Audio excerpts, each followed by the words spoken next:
So I am wholly convinced that we are staring down one of two scenarios when it comes to Donald Trump and this war in Ukraine. The first scenario is that Donald Trump is so fucking stupid that he has no real idea what is actually happening in Ukraine, and he's still operating on the beliefs of pre 2022 Russian power going up against pre 2022 Ukraine power.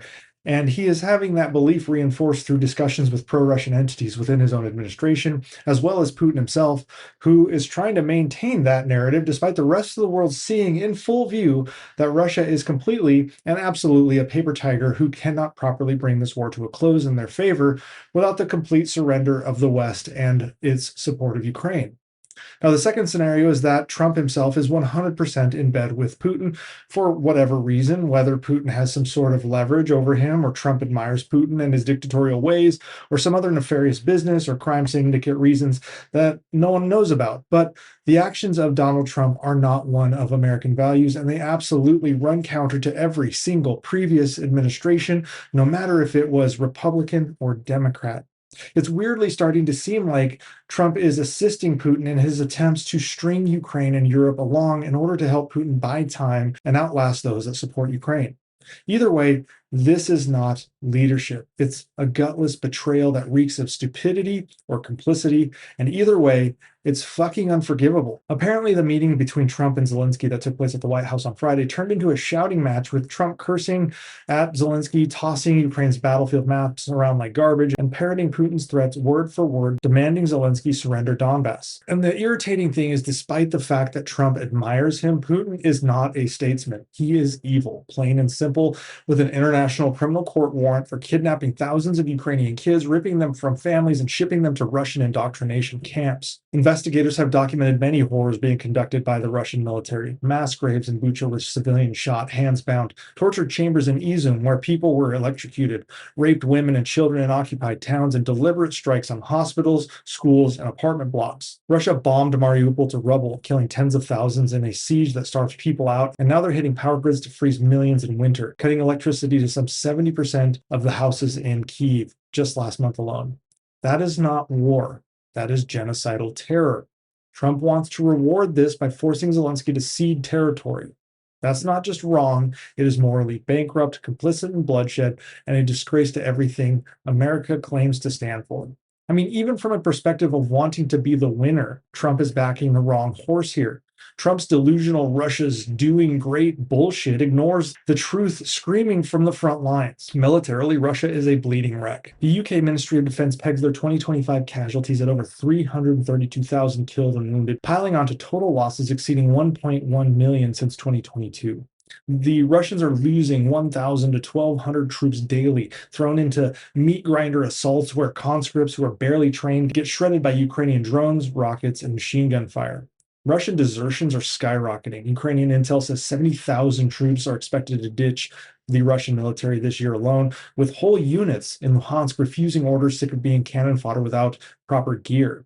Equipment's a disaster for Russia as well. 11,000 tanks destroyed or captured, 23,000 armored vehicles scrapped, and in just one failed push near Pokrovsk, they've lost 4 tanks, 16 infantry fighting vehicles, and 400 men. That was a single attack. The Russian Air Force is grounded half the time, losing jets to Ukraine's air defenses faster than they can build them, and their Black Sea fleet is a joke, with a third of their ships sunk or damaged by drone boats that Ukraine launched, and they have been completely chased out of Crimea. Russia has made virtually no progress in Kherson and Zaporizhia since 2022, crawling forward at a cost of thousands of lives per few meters. Monthly casualties from January to July 2025 hit 32 to 48,000, and they're so desperate that Russia is lifting reservist caps and begging North Korea for duds that misfire. This isn't a superpower, it's a failing empire that is bleeding out. Economically, Russia's a house of cards. War spending devours over 6% of gross domestic product, driving deficits and double-digit inflation that's jacking up food and fuel prices, gutting savings. And that is what is reported.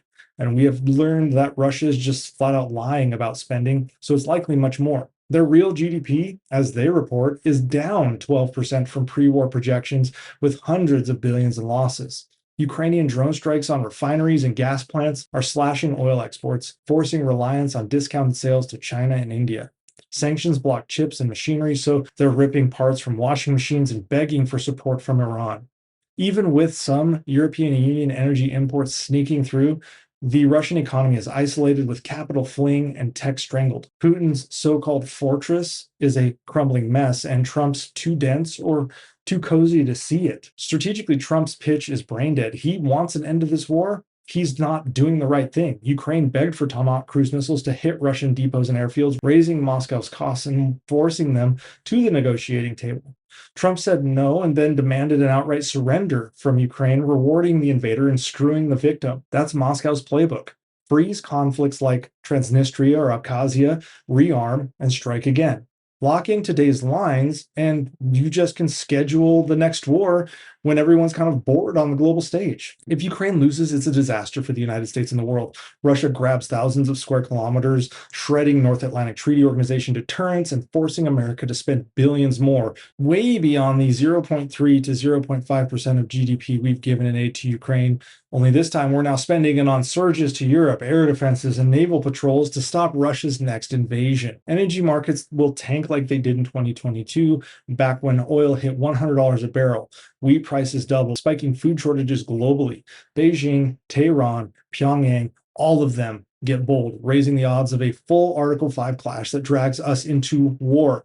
Nuclear security phrase, inviting global chaos. Trump's push and what he did to Zelensky on Friday is a giant fuck you to freedom, our allies, and the rule that borders should not be changed by force. Trump is wrong on the law, on the strategy, and on the morality.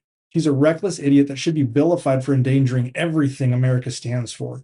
This shit cannot stand. And the more that people understand that, the more that people come out and say it forcefully, especially in Congress, the sooner we might be able to actually do something about it. But until then, we're just going to watch as the Ukrainian people get strung along by the United States and Vladimir Putin whispers sweet nothings in Trump's ear.